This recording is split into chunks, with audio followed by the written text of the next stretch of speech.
when we started doing Opulence Mansion.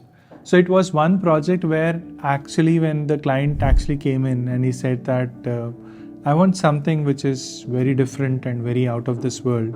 And we said, sir, there are so many things possible.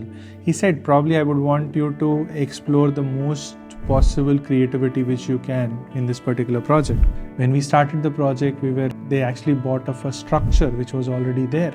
And because they found it was faster because there was a house that was being vacant and they just bought it off. So, and the rooms and the requirements what they were matching. When we started with the project of the interiors, it was they wanted something which was very different or something which was more art bent.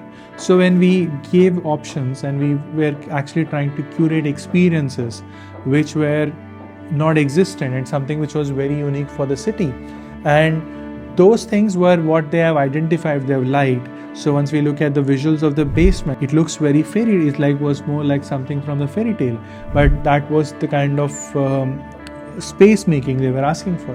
And that's when we started working on it. We had different methods of implementing. So we actually had artists that came from Portugal who did an entire basement for them, and then we worked with several artists because one of his idea was like he wanted every place in the house should look like an art gallery.